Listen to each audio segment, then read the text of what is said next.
Okay, a lot of running around this morning. Sorry about that. Hi, how you doing? Good to see you. Sorry I was leaving you hanging there. I just had last minute food requests from the rest of the house, so I had to go handle those. As you do. Good to see you. Hype train level 2 already. Wow, I should wait around a lot longer anyways. And my ponytail is lower today. I feel like I've got Thomas Jefferson hair. I'm also wearing the only green shirt I have that doesn't pass through. It's very much brighter than this, but it doesn't pass through and turn green on my green screen. My green screen? Sure, why not? My green screen. So I should be able to make it through the show without being too transparent. Although well, that's what we seek is transparency. Yes, openness. Even that's the goal. Happy Friday. Yeah, it's Friday. Frid-Ai. Oh boy. And our dear friend the Major might be dropping in. I was out of the loop on when he was coming on the show, and so I sent him a link. He should be all right, but if he can't make it, we'll reschedule for next week, and it's okay because there's a lot going on and we have tons to cover and yada yada yada. First of all, though, let's see if I can. There you go. I'm having so much fun in my green shirt. I just don't want to get pinched. I mean, here's the thing. What do you do if what do like masochists do on St. Patty's Day? You know what I mean? Like, don't they kind of like to be pinched? You know what I'm saying? You have any idea what I'm talking about? I think you do. Um, and my camera is offset, so I don't know why. I hold on. This should be right there. And this should be right here. There we go. That's a little better. Sometimes it just droops. It happens to every camera eventually. It's nothing to be ashamed of. And good to see you. Hi. Hello, everybody. Look at you lovely people. Good to see you. Gather in. Hit the thumbs up and all that kind of stuff on your way in or on your way out, by the way. Just, yeah, I'm wearing a dress shirt, but only because, like I said, it's the only green shirt that doesn't make me, make me sort of an invisible floating head and arms, which is a little weird. And later on today, I'm doing laundry, so I will be doing. I'll wear green underwear, and you'll just have to trust me for the afternoon show. Can I turn up my volume? I can. How about check it to check? Some along those lines. That's pretty much. I mean, I've got a bit of a filter on. That's about as loud as I'm going to be getting. Um, so hopefully, yeah, there are no small parts, only small actors. There's some small parts, I gotta say. There's a great story. And not to get Rich Sackett, not to get too far off on a field of what we like to talk about on the show, like we care. It's the morning show. We can go wherever we want, but it's sort of its own AMA in many ways. There was a. I remember one of those great stories about Harrison Ford when he first got started. The first actor, by the way, whose projects reached $1 billion in the history of the America thing that we are all in. And at one point, he had a little bit part where he was a delivery boy, and this producer came up to him afterwards and said, "You ain't got it, kid. You don't have it."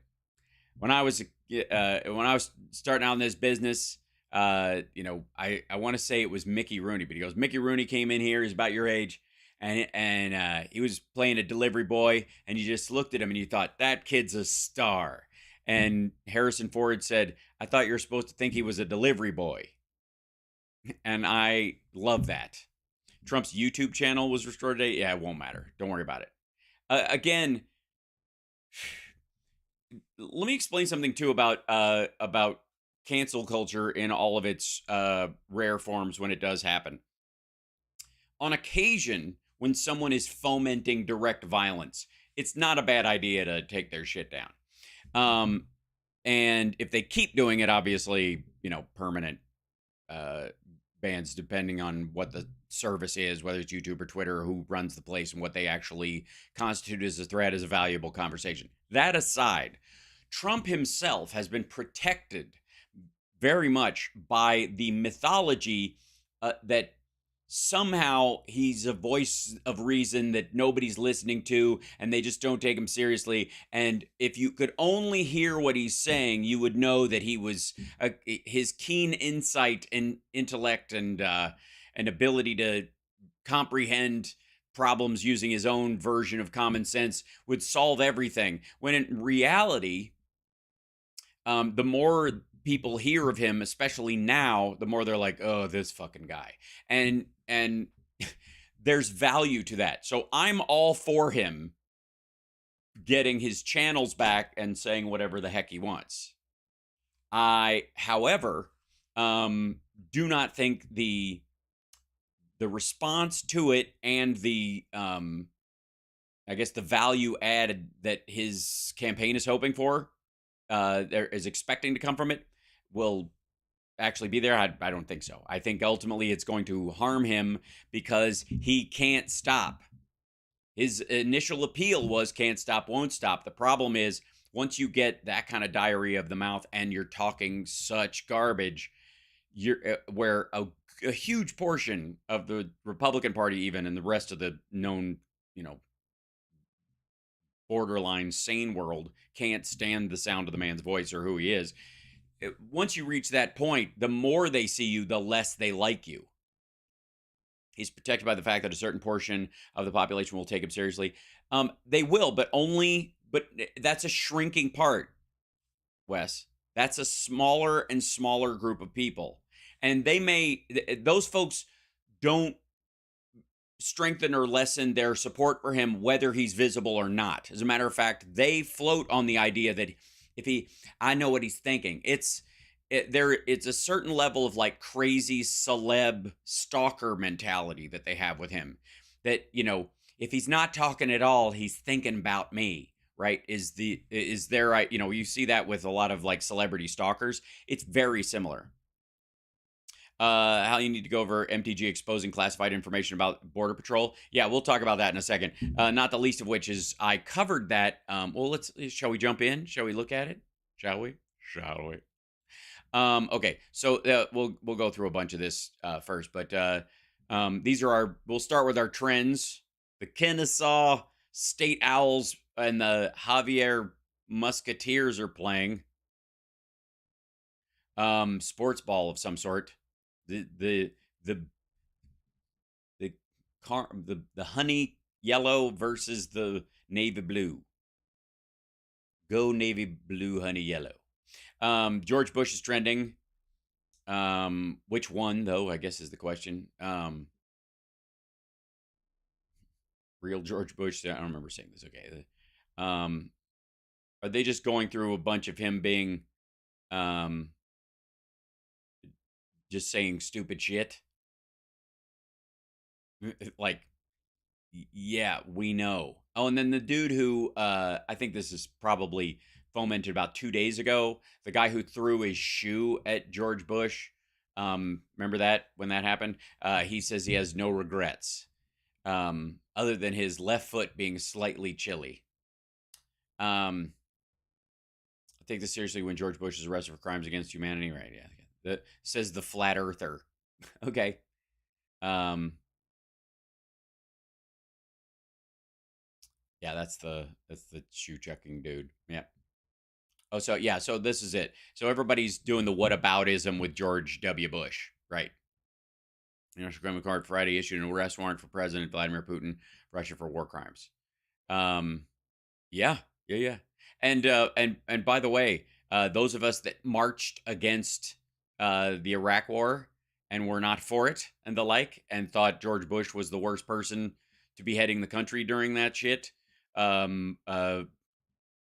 vindicated and fine. I feel towards George Bush the way I feel towards anybody who shows up on Epstein's list. I give a fuck. I didn't vote for the guy. I didn't like him. Gore won the first election anyways by the numbers. Like, where do we even start? This is just stupid.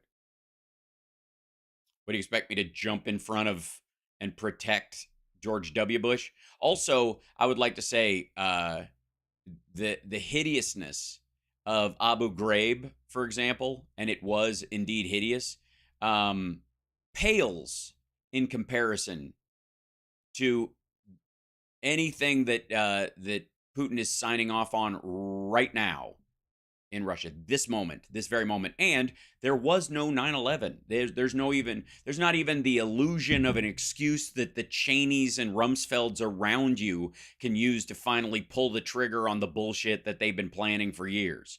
There was none of that.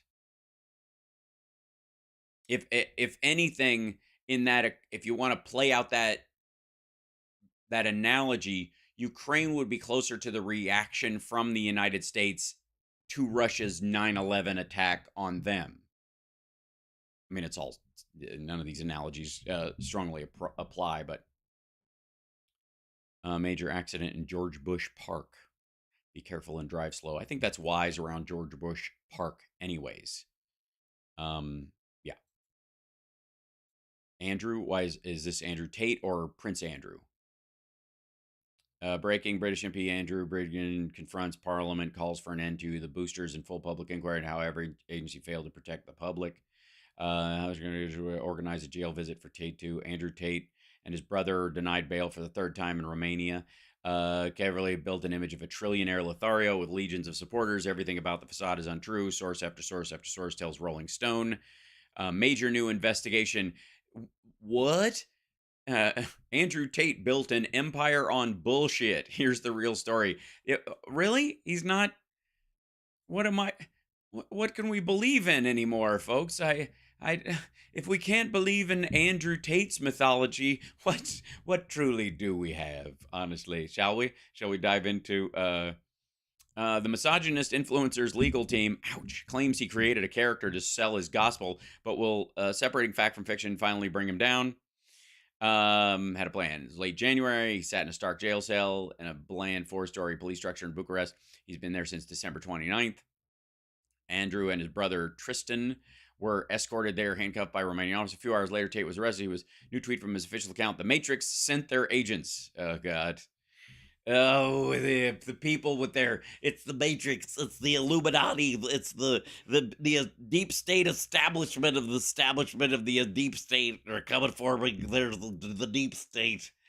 Oh gosh, they have it out for me. They only want to stop me because I'm telling you the truth about how the gay agenda is coming for you. All right, like I have so had it with the fucking establishment, deep state, conspiratorial horseshit. I'm so like, I'm this close to going, there's no military industrial complex at this point. There's so much competition amongst them. I'm like, I don't know how you have a complex if they're all fighting for contracts. It's weird.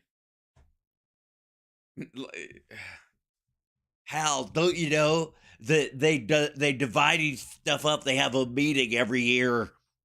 The defense contractors are tired of making civilian passenger planes and spacecraft and civilian arms because the American market is saturated. There's American people own 70% of the guns on the planet, so where are they going to put them? And so they've decided they have to start a war all the time. And then they have a meeting at the Bohemian Grove to decide who gets to sell guns, and you do airplanes and I'll do tanks and they'll do chemical weapons. Shut the fuck up.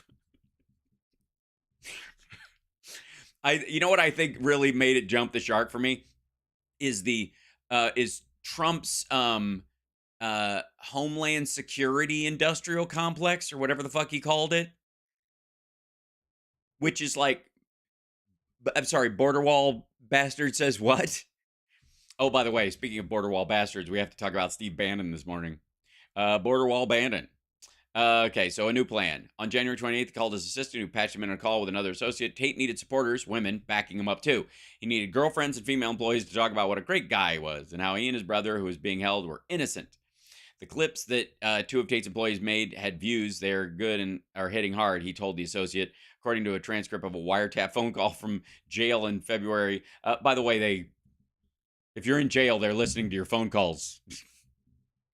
Because while you're presumed innocent, they have reason to suspect you're engaged in some shit, especially if they didn't let you go home and wait for trial. They have a lot more than just the average defendant. So just understand, you're not making a free and open phone call. If you want to speak to someone quietly, you're going to have to whisper to your attorney in a little cell. And that's in the United States. I don't even know what the fuck. In Romania, I don't know. Do they sentence your attorney right along with you if you're found guilty? I'm just saying, like, there are some places in the world where you're like, I'm being arrested where? I'm sorry, I'm going to jail where? Romania. Fucking hell. All right. So why don't they just set me on fire? The clips that the two, okay, blah, blah, blah. Keep going. Good job. Over and over again. Different ones. We need the girls to cry, to be frustrated, angry. There was an urgency. Time was running out. You need to hurry up, Tate said on the call. We slow down and we will end up waiting without making enough explosion so we can get the fuck away from here. Meaning that he definitely, he wants to get released on bail so that he can pay someone to get him the fuck out of the country. And then he's going to be like an exiled incel hero hiding in fucking Transnistria or some shit. Straight to Russia. Finally, I'm safe. Where's Edward Snowden? Oh, he's been dead for 2 years. We've been using a chatbot to speak in front of the... Oh, yeah. Anyways, here's your wooden rifle off to the front. You will do what I say when I say. They are the victims of the Loverboy method, the term used by prosecutors. Oh, this is where he snatches up. He was pimping. The more facade is peeled back, the more distortions are revealed. The rags to riches narrative likely exaggerated. The claims of worldwide domination in the athletic sphere similarly overstated. Even women on social media claiming to be friends of the Tates, begging for the brothers' freedom, are employees and girlfriends specifically instructed to do so. The closer you get to the Tate brothers' sources telling Rolling Stone, the more it seems the misogyny empire is based on a flimsy pyramid of half-truths and embellished claims. Unlike what? Everything else online? Jesus Christ. Next thing, you're going to tell me that the silent majority is a silent or the majority. $2 billion. I want my $2 billion. All right. So, yeah, this is getting into the whole, like, Williams, Jamie Raskin is on this as well, saying, why don't we look into things like Jared Kushner getting $2 billion directly from the Saudis? Kellyanne Jerry is the only person I think who has benefited in the billions from the Trump presidency. Ouch. That's on Fox. You can't have both of them talking about this, because they have especially the ones that have a grudge about their position. You know, not getting a new position in the Trump wonder world. Also, again, the dude paying the alleged $1 million, the dude get $3 million and allegedly paying $1 million of it out to Hunter Biden and Joe or James or other Bidens we don't even know exist. That was what Comer said yesterday on Newsmax, I think it was. No, it was on Maria Bartiromo's show. They're Bidens we don't even know about. I'm like, get the fuck out of here. Ugh, so stupid. Meanwhile, $2 billion. $2 billion. You know who's the most angry about this besides you and I and Kellyanne Conway and everybody who didn't get a cut, who sat there and took orders from Jared as if he was in the White House legitimately? Trump. Because Ivanka is creating a firewall between that money and her dad so that he cannot steal it from them, because Ivanka has the same feelings about Trump, about her dad, that Jeffrey Epstein did, because apparently Jeffrey Epstein quit working with Trump and being around him because he was a crook. And the whole story about Trump kicking him out of Mar-a-Lago was made up. Robert Kennedy Jr. They took the money that Cheney gave them from the Patriot Act 2.2 and they funneled it through NIH, and it all went through Anthony Fauci. No, it didn't. You're not going to get Halliburton off the hook, Bob. Good Lord. I mean, I planned $2 billion annually to give $6. Okay.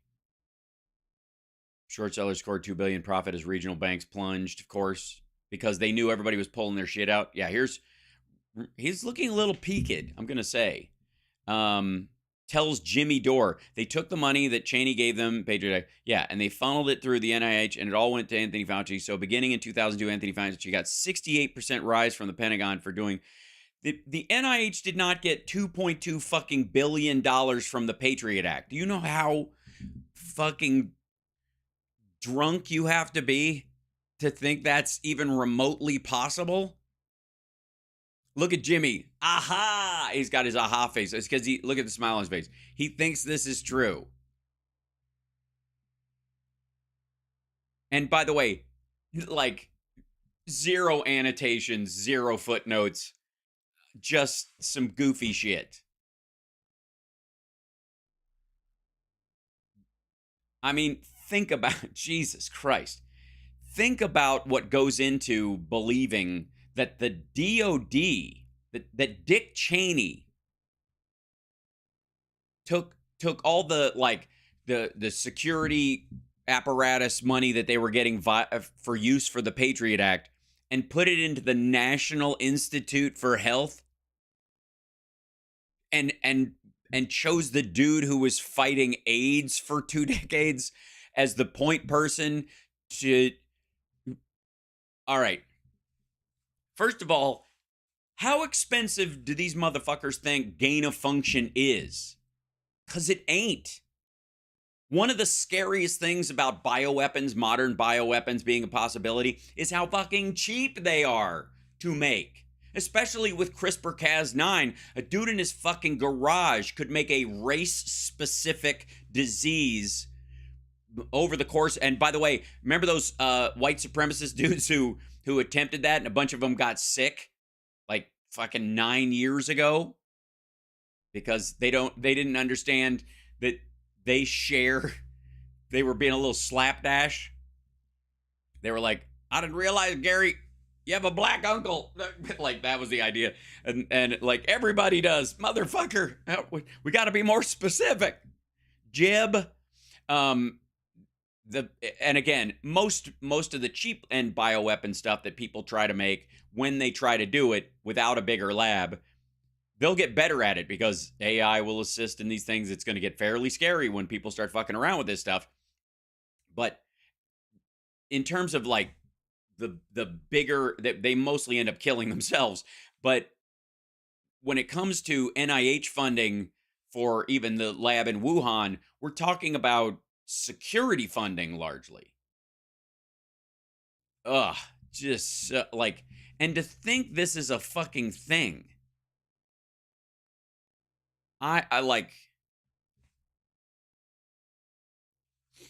I mean, he couldn't even say it went to the CDC because the Center for Disease Control sounds nefarious.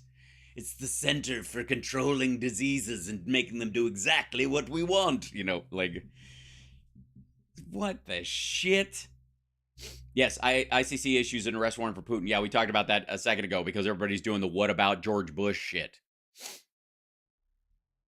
I would say that the what about is primarily, I think most people are citing like Abu Ghraib and the like, and Guantanamo, all of which I believe are war crimes personally. As far as, you know, John Woo and those guys protecting him while he was in office, that's another side note, but wholly different than literally rounding up rape squads and insisting on mass graves. So this is fucking, I don't know who this person is, like number 2. Are they what now? In 2014, 3 of those bugs. Oh, sorry. Here you go. So beginning in 2002, Anthony Fauci got 68% Pentagon for doing bioweapons development. He got a raise of $1 billion a year. He got a raise of billions of dollars a year. And then he started doing all this gain of function. 2014, 3 of those bugs escaped in high-profile escapes from different labs in the U.S.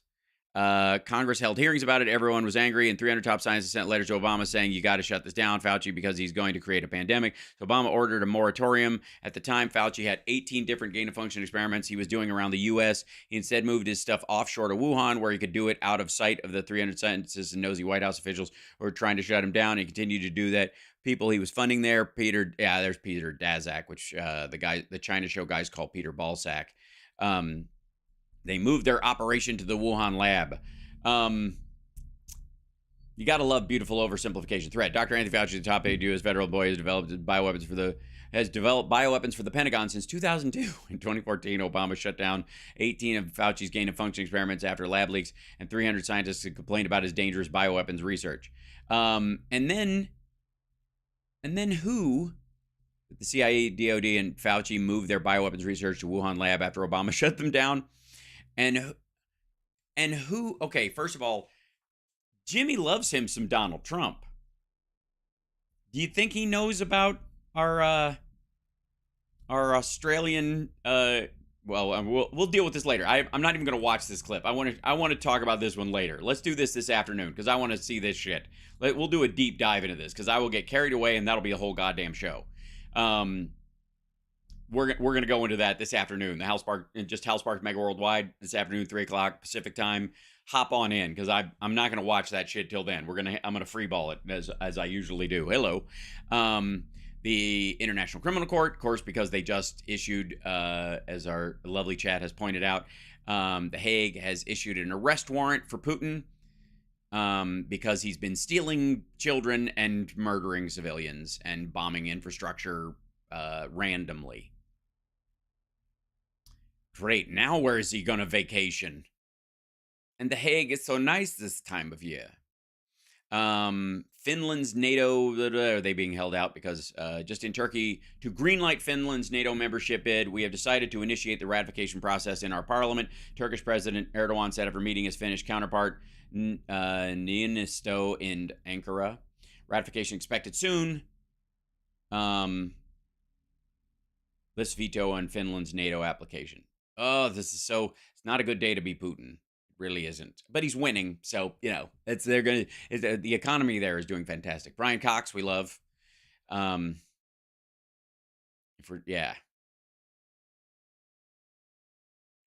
you not speak Latin then? Nope. Well, that is something we shall have to remedy. Is glad secession is ending and doubles down on hating method acting. I don't put up with that American shit. Good for him. Bless his heart. And that fuck off catchphrase, he'll never. That's so great. Secession star Brian Cox on cancel culture today says it's total fascism. Agreed. Again, your argument. I always believe your argument is better having the other person. The American shit method acting. That's got to be torture. Jesus. I'll miss the cast. I'll miss the atmosphere. I'll miss the bonhomie. Logan, probably I'll miss a bit, but upwards and onwards. Yeah, you're always helped by hearing the other person say their full argument. Now, that doesn't mean you have to pay for it. And again, cancel culture and consequence culture are not the same things. And like campuses and private industry do not have to give you free pass. You have a right to speak your mind. You don't have a right to anyone else's microphone. So that's where I think the line is. But again, your freedom to say it, I'm for, so that you get what's coming. Tyson, 15-year-old Mike Tyson killing a man. What? Mike Tyson heavyweight division. Oh, this was when he was in this Olympics, right?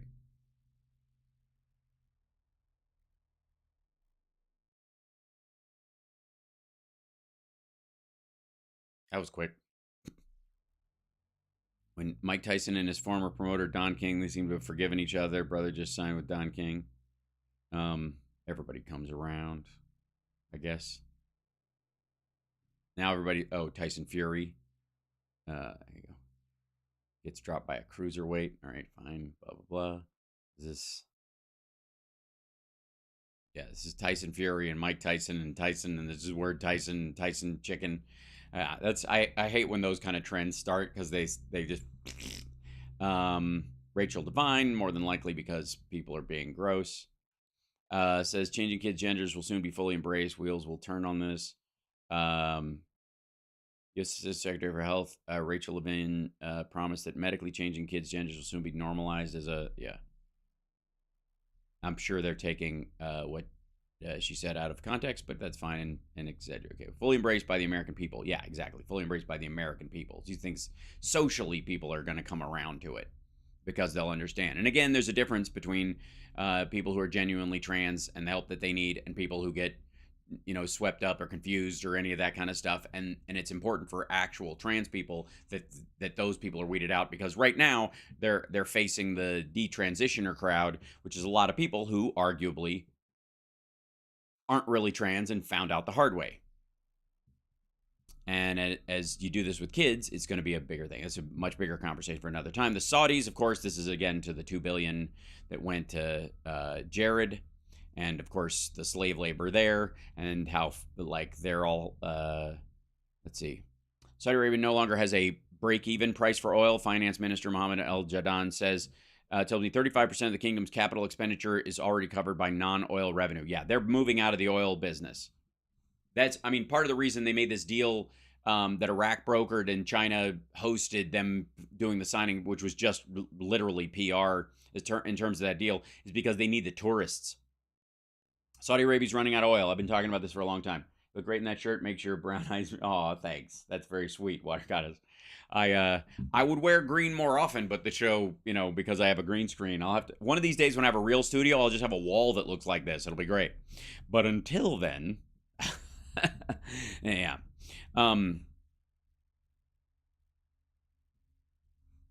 Yeah, we're all transitioning away from oil, and there's going to be a glut of it.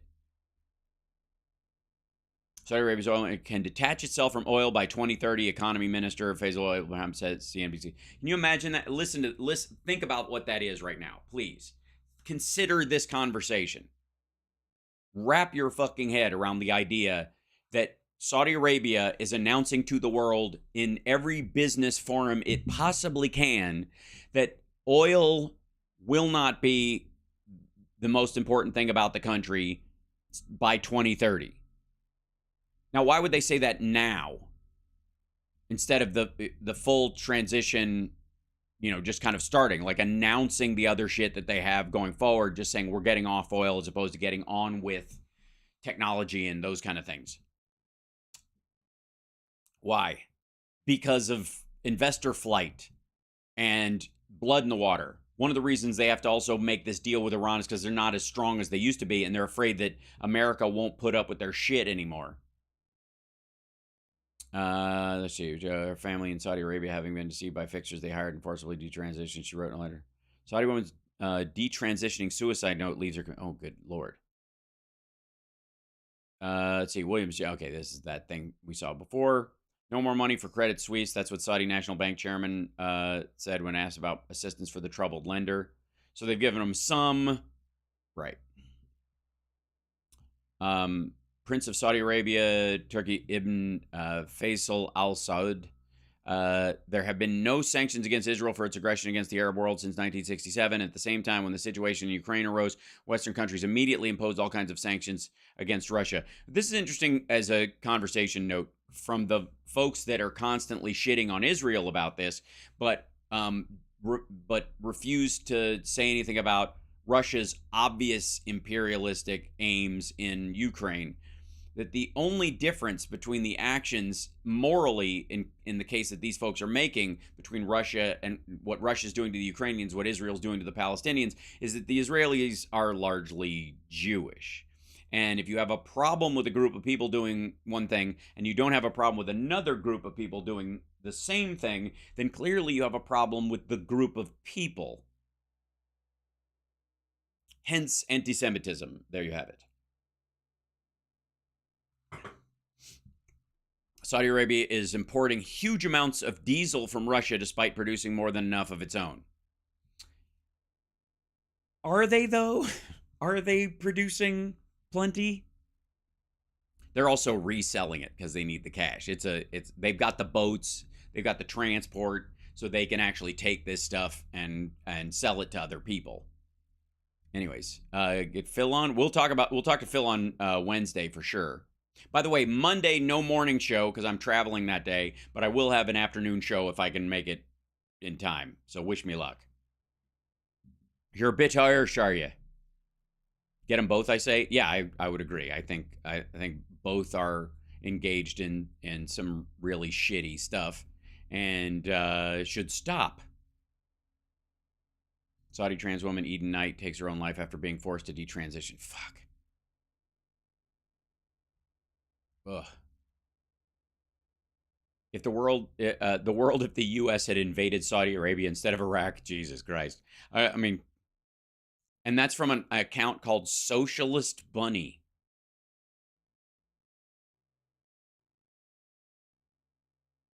Huh? All right, whatever.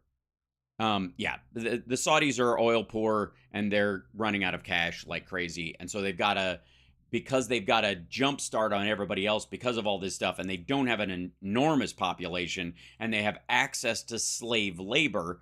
They're gonna use that. They're gonna continue to build themselves up to be kind of like the Saudis are aiming to be like a a national version, a giant nation based around the uh, I don't know, the Cayman Islands, right? If you took the Cayman Islands and made them a giant country, and what like Switzerland used to be, where people were neutral to a lot of shit, and you can park your money here, and we'll deal in the shit that people have problems with because we don't have a problem with it.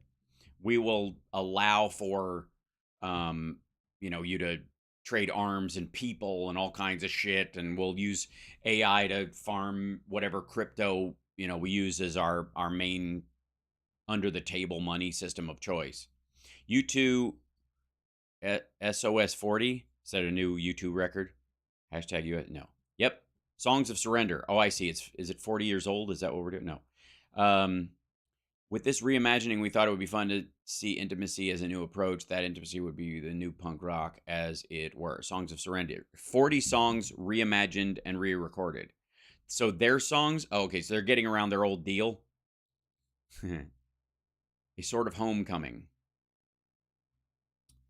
Bono and the Edge performed Tiny Desk concert, now on U2 SOS 40.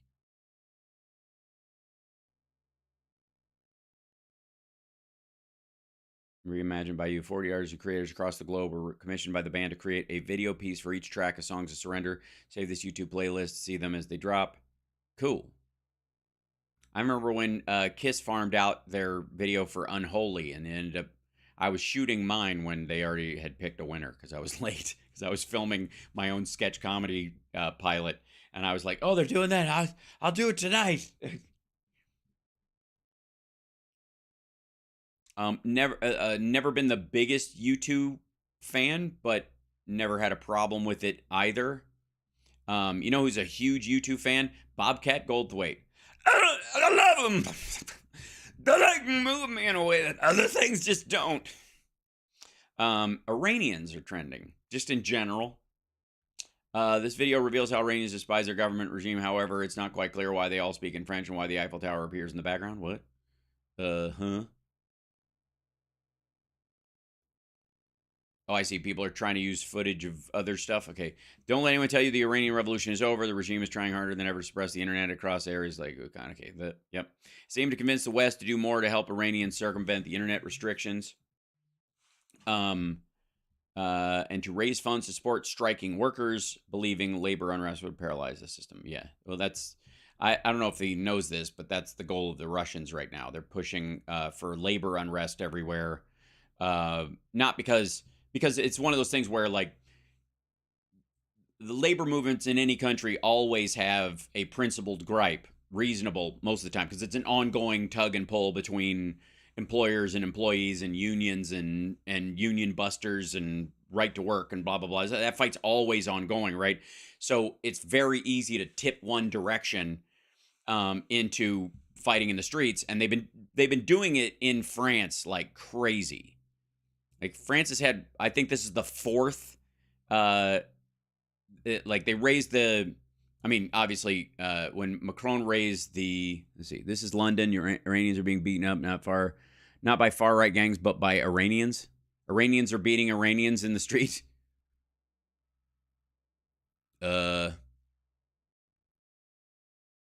So, and these guys are trying to get people to stop beating Iranians, and other Iranians are trying to get the Iranians that are beating Iranians to stop beating Iranians, or to stop walking forward, or stop marching, or something. I don't know if beating. I think there's a lot of pushing going on. They're not.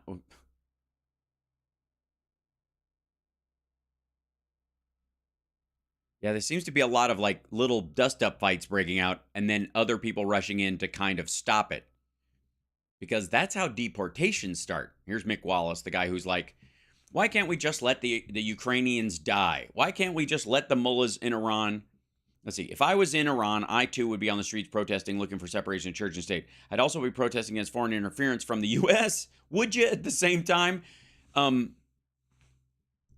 would you do this? By saying, I'm only out here protesting to separate church and state in my country because the U.S. does it. And I would like some of that, which makes me a traitor. I gotta say, like, Mick Wallace is one of the most high on his own supply politicians on earth.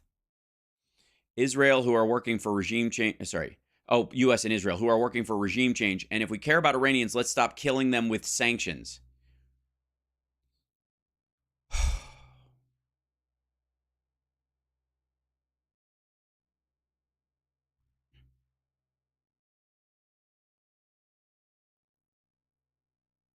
Just, yes, let's allow the Iranian government, which is run by the mullahs, who run the broader corporations in the country. I'm sure some small shops are out of their control, but the large industry relationships all go through the regime as it stands because they have to.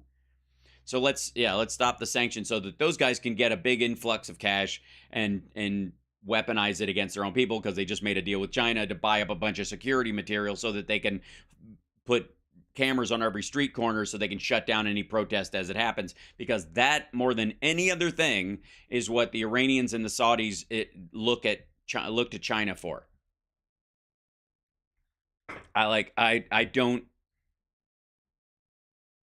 The blindness, it's very curious to me.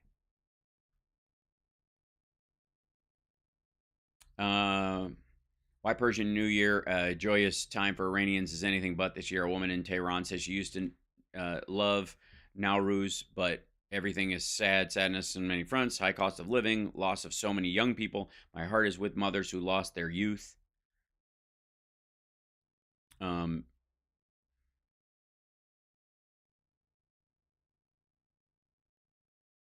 Remember, the protests in Iran are not about the mandatory hijab. They're about regime change. Iranians want freedom, a secular democracy, and an end to the Islamic Republic. Yes, but Mojan Marno, obviously, you are, a stooge of the U.S., I would guess. This is actress, writer, Bon Vivant, Blacklist, House of Cards. She lives in Brooklyn. Clearly, she was on Blacklist and House of Cards. So obviously, she's CIA connected. What does she know, Mick? Jesus. And by the way, I wasn't calling him one. That's his name. Mick Wallace. And by the way, like, you do know that that's not like an organic color. You're wearing he chose that shirt because it looks that wearing a white shirt he's like the idea that it's bleached cotton or something, but he wears like this off mustard yellow because it looks more like natural earth tones. And by the way, I guess we get off easy when with Jim Jordan not wearing a jacket in make us be bold. Pumping more arms into Ukraine is madness. Yeah, just let them die. Helping a woman who's being sexually assaulted just lets her believe she can wear that skirt anywhere. You can't do that. Right, Mick? Wallace? Jesus. And then back to here. We're almost done with these. Bush and Obama. Why are they going for Bush and Obama? Because of Obama. Right. The end of the world is trending. That's lovely. There's a, what is that? Well, clearly it's a giant asteroid about to destroy the Earth. I'm guessing. Let's see. We're all watching the end of the world as it happens. Here it comes, and I'm going with the soft landing there. I guess what did they decelerate at the last second, or that was pretty underwhelming. What is that? Here it comes. Explosion, death, destruction, the end of the world. And they were like, oh, it's just looking for a parking spot. Isn't that like an asteroid headed for the Earth takes a handicap spot like a dick? Oh, this is the China's citizens told to find shelter. It looked like it started raining worms. Yeah. I don't know. It looks like poop to me, but okay. Yeah, there's a worm pestilence in China right now, but only on this lane of cars. It's raining worms on this row, but just the other car. Does that other car have any on it? No. Just see that Mercedes, a couple of little splatter ones. You know, that's, you know what the greatest invention for in the history of propaganda is, kids? You know what the greatest invention I think is? Portrait mode video. Because landscape mode, when you shoot like this, shows a tremendous amount of context. Portrait mode can cut off the context and helps you narrow your focus. It's already bad that we look at, at the world with blinders on social media anyways.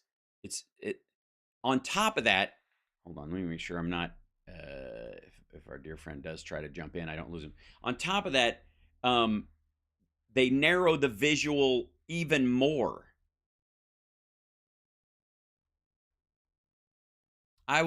TikTok, exactly.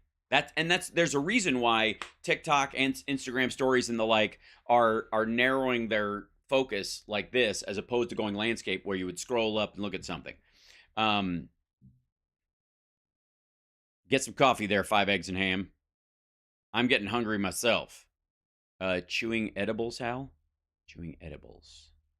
Oh, that that helps too. It does. Leeches from Wuhan are now eating cars. Yeah, that's probably it. Narrow minds, narrow vision. Yeah. Douglas Adams' Hitchhiker's Guide to the Galaxy is the first book I bought myself. Let's see, another version of toilet papering houses, right? Okay. Yes, with worms. You're waiting at the doctor's office trying to get healthy and sane. Well, I hope he talks to you about your diet and make sure that you're eating right and exercising, because that's like, if you don't have something that's just hit you out of the blue or genetic or whatever, it's 80% of it. More coffee, please. I want a babblefish. I agree. I want one as well. Yeah, I knew someone who would do the "It's raining worms, hallelujah," so I sat back on that one. I see, right. Kids in Chinese do the internet things on their phone, third world style. Old people and spies use computers, government. Do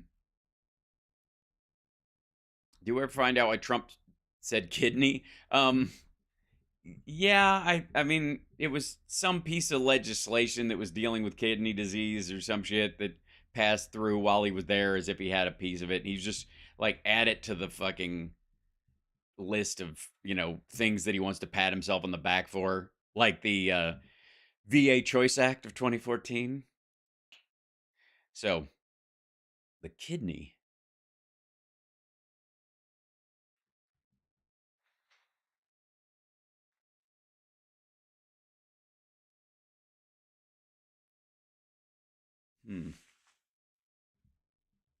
I got to be careful. I'll get into a long, ongoing double take that never ends. Worms falling from the sky, pestilence, death, horrible things. Man holding his girl, this couple traveling to the end of the world for some very unique and very scenic wedding photos. Yeah, this is sign the end times are happening, sure. End of the world. New video out now by somebody who thinks that what in the world? Oh, Greta Thunberg reportedly deletes 2018 tweet claiming climate change will wipe out all of humanity by 2023. She was a kid at the time. Calm the fuck down. And again, a kid with arguably Asperger's and who had been made to panic about stuff on such a level that she sincerely believed it. Asteroid heading for Earth on Valentine's Day of 2046. Oh, yeah, that's Incel 54321.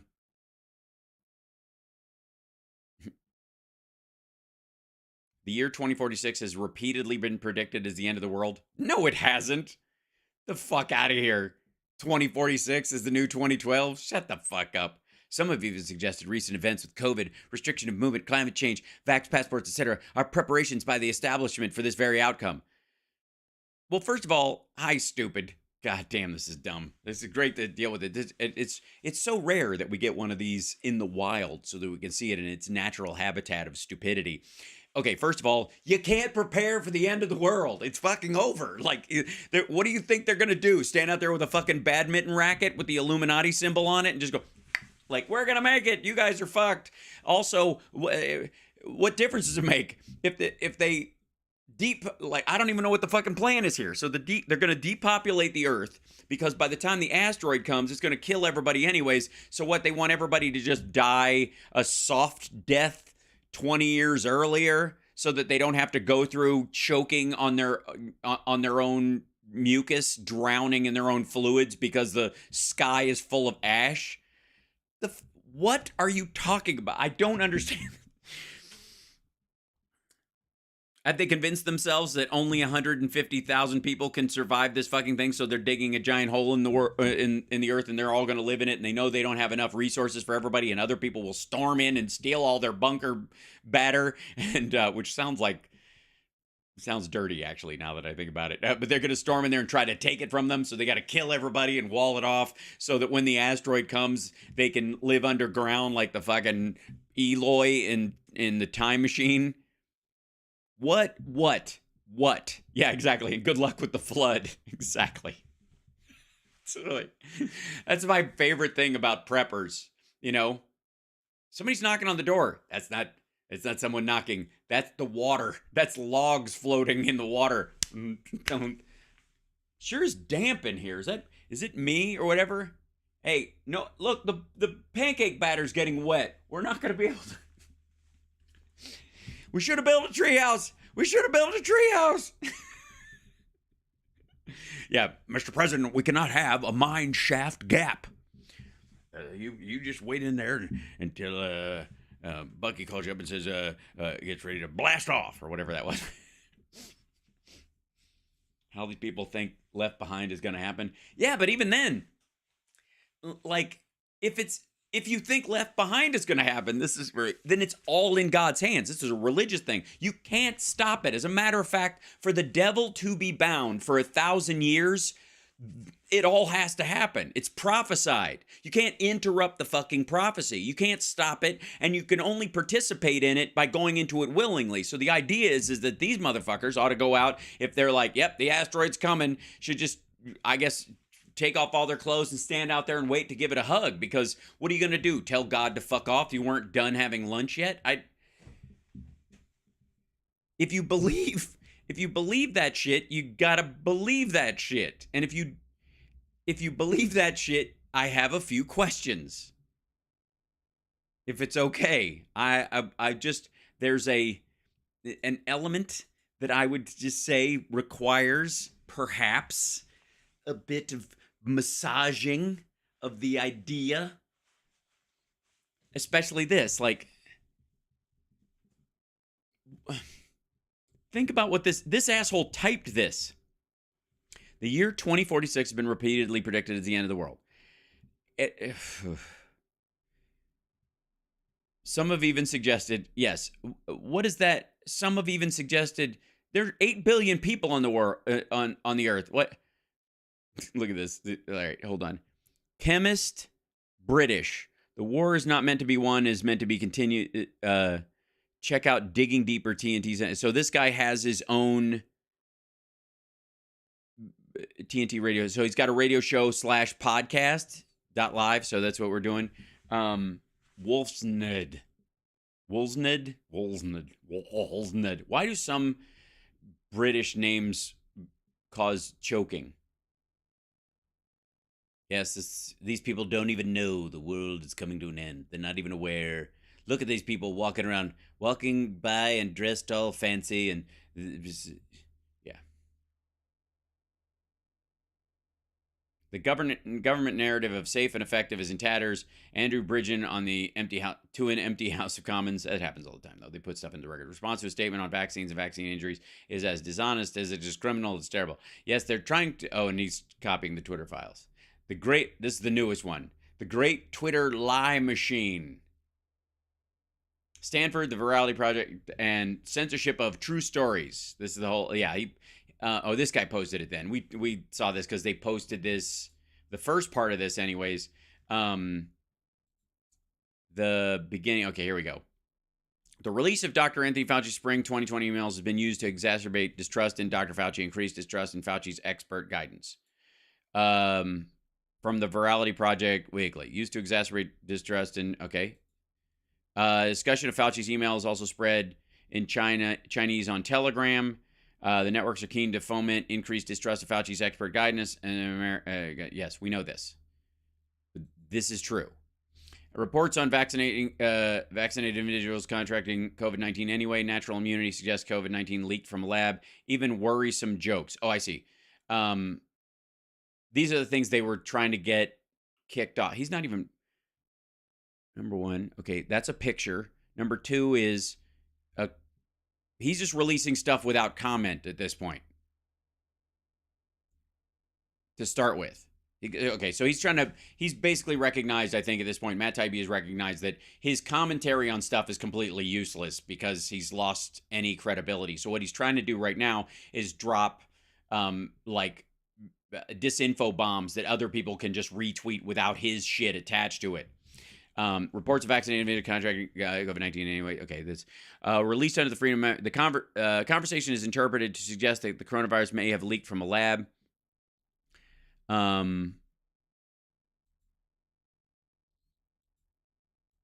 And hello, Twitter team. There's a busy one. We covered a range of topics, including updates on commonplace narratives, the myocarditis situation, which, by the way, was largely about the Johnson & Johnson vaccine, which was not an mRNA vaccine, for the record. Senator Rand Paul's claims about natural immunity and serious side effects, including a reemerging concern about Guillain-Barré syndrome. We now look at anti-vax groups are continuing to bring their movement into the legal space through petitions, bans, lawsuits in multiple states, most notably Texas. By the way, is talking about... Okay. Look at this. He draws... Why the fuck are we getting half pages? This motherfucker... All right. This announcement provoked immediate online outrage, including worrisome jokes with violent undertones that suggest people should respond to official door knockers with hostility, guns, or harassment. That is worrisome. Two instances, okay. In July 2021, House Press Secretary Jen Psaki announced that the Biden administration would begin focusing on door-to-door community-based vaccine outreach. This announcement provoked and yes, it did. Are they supposed to not? Okay, here we go. All were characterized as potential violations of or disinformation events by the Virality Project, a sweeping cross-platform effort to monitor billions of social media posts by Stanford University, federal agencies, and a slew of often state-funded NGOs. Let me guess. At some point, we're going to get to the point. He's going to say, in some cases, they did follow the guidance because calls for violence when someone knocks on your door is definitely a violation of terms of service. And in some cases, they didn't because they viewed it as clearly sarcastic. And in some cases, the algorithm flagged something, and when a person reviewed it, they said, oh, this person is clearly joking, and put it back. What do you think the odds are? Holy shit. And I guess the Major won't be joining us today. We'll get him on at some point. I wanted to actually have a graphic made and all that kind of stuff anyway. So we'll make that happen. Fear not. All right. Just before Schellenberger MD and I testified in the House last week, Virality Project emails were found in the Twitter files describing stories of true vaccine side effects as actionable content. And again, the Virality Project is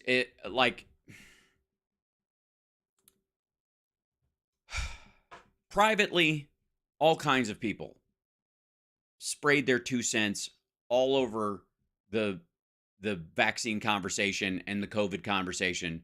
We all know this. At the same time, Robert F. Kennedy's projects that he puts together in his organization were spreading all kinds of shit, that it was both a bioweapon that was intentional and it was nothing to worry about, and that the vaccines themselves were the actual disease. Like, and I guarantee they contacted Twitter at some point. All right, here we go. And this is, he mentioned this. True content which might promote vaccine hesitancy. Viral protests of individuals expressing vaccine hesitancy are true stories of true vaccine side effects, or stories of true vaccine side effects. This content is not clearly mis or disinformation, but it may be malinformation, exaggerated or misleading. Also, we talked about this. So like he posted this on the day he was in there. All right. We've since learned that the Virality Project in 2021 worked with government to launch a pan-industry monitoring plan for COVID-related content. At least 6 major internet platforms were onboarded to the same Jira ticketing system, daily sending millions of items for review. Let me guess. Millions of items were suggested for review in a draconian and nearly fascist way, and sometimes Twitter did, and sometimes Twitter didn't, and sometimes Meta did, and sometimes Meta did. Fucking hell.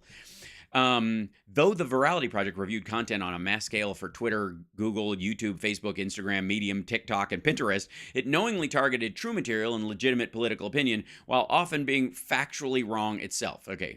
6 social media platforms. That's highlighted right there so that we know. Hold on, let me squeeze this down so you guys can see.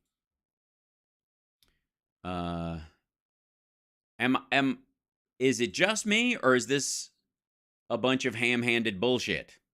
All right, and then he goes to what? Apologies for including one TikTok team member on the earlier thread. To blank at TikTok, TikTok.com.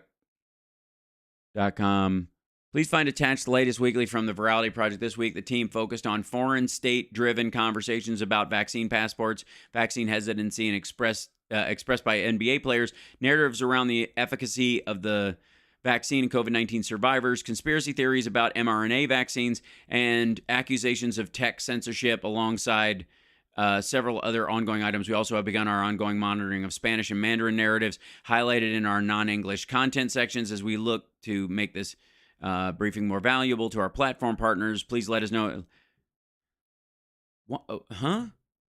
Apologies for including TikTok team members on the earlier thread. The organization names are alphabetically similar. Move to BBC, so this thread was just Twitter team moving forward. How is this an example? Look at that, and look at this. The fact that they talked to, though the Virality Project reviewed content on a mass scale for Twitter, Google, YouTube, Facebook, Instagram, Medium, TikTok, and Pinterest, it knowingly targeted true material and legitimate political opinion while often being factually wrong itself. Now,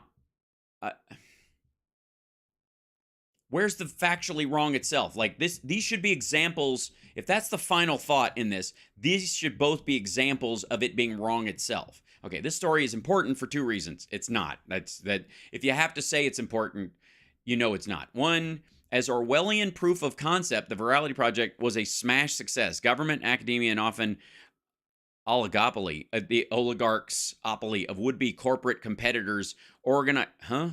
Okay, so they're not really competing. They're getting together. This is organized quickly behind a secret, unified effort to control political messaging, which sometimes they felt happened and sometimes didn't at all.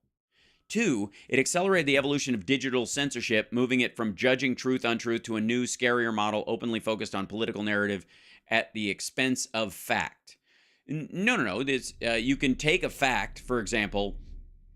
I mean, look at circumstantial evidence. We have proof, Your Honor, that this man was in the area when this murder was committed. That's true. You do have proof that he was in the area.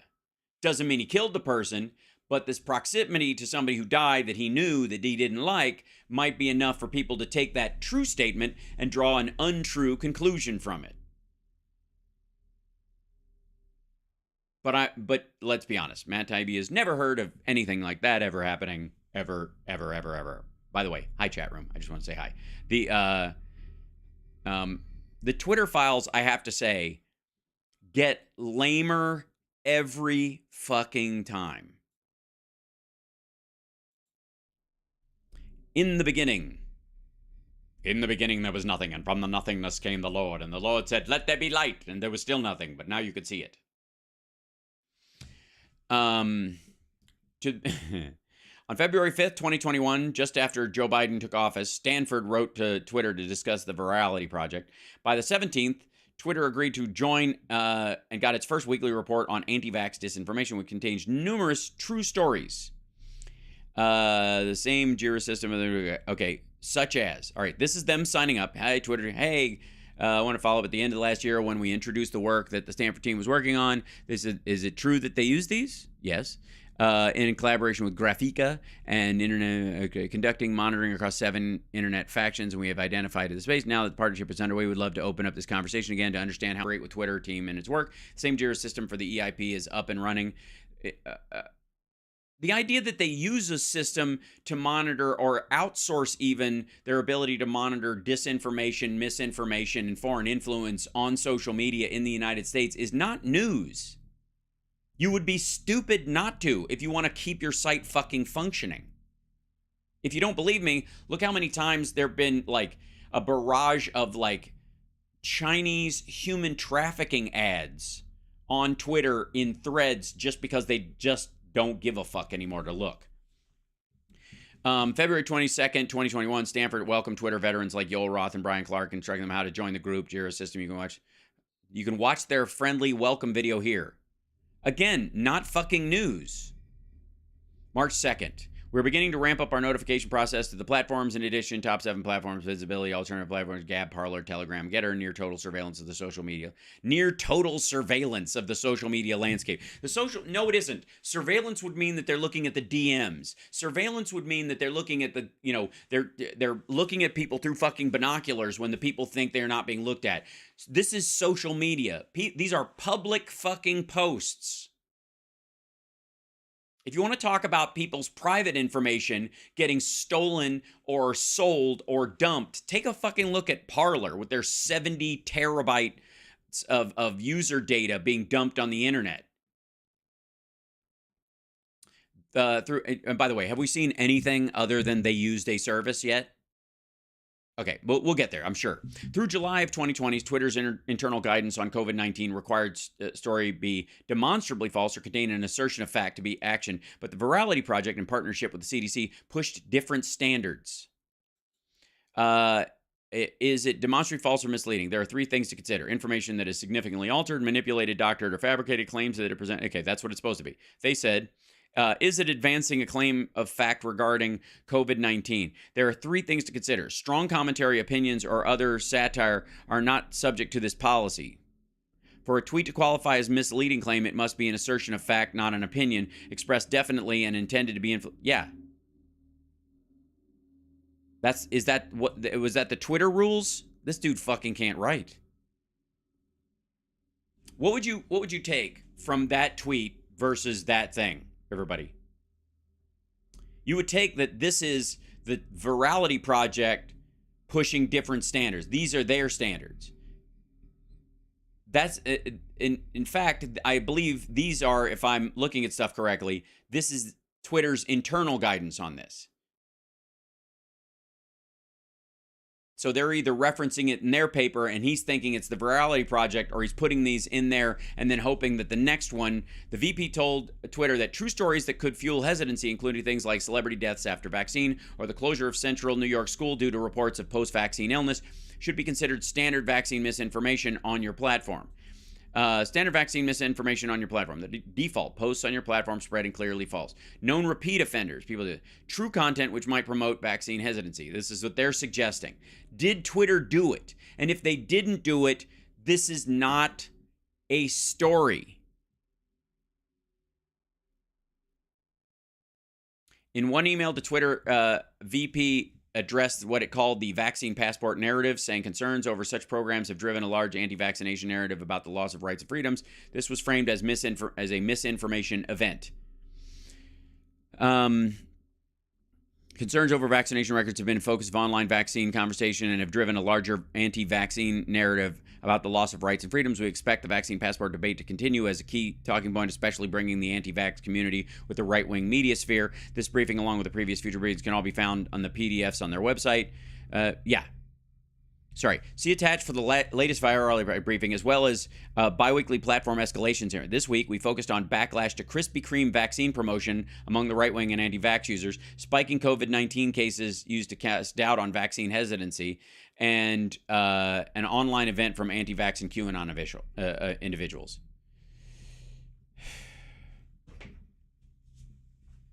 Does anybody think that social media companies might sign on to groups like this and engage with them so that nobody can sue them later?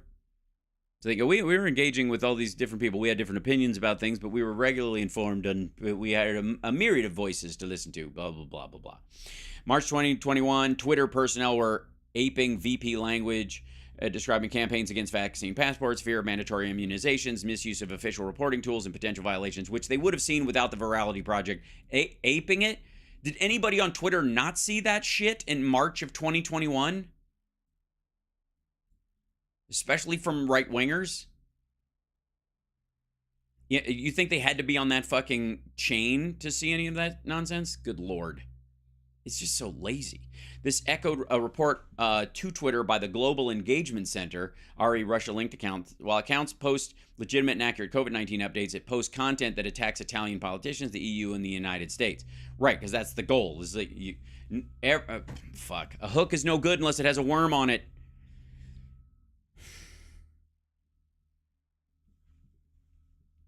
Valerie S.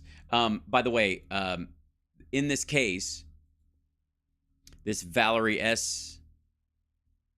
account, Bioline, Tu sono una selva e non te alla verso. Okay, blah, blah. 344,000, 32,000 followers, joined January of 2012. Account is more subtle than the previous two, but also highly suspicious. At least 12 of the suspected Russian-linked accounts retweeted Valley S in March, 4 of which retweeted the account after at least 20 times. While this account posts legitimate, accurate COVID-19 updates and news stories, it also posts content that attacks politicians, the EU, and the United States. The account frequently shares divisive news stories about and tweets without commentary and has posted an average of 114 tweets per day over the past 8 years. Yeah, that's a lot. That's a lot. I get on a tear sometimes, and I'm nowhere near that. And by the way, Matt Taibbi has access to find out if this is indeed a bot account.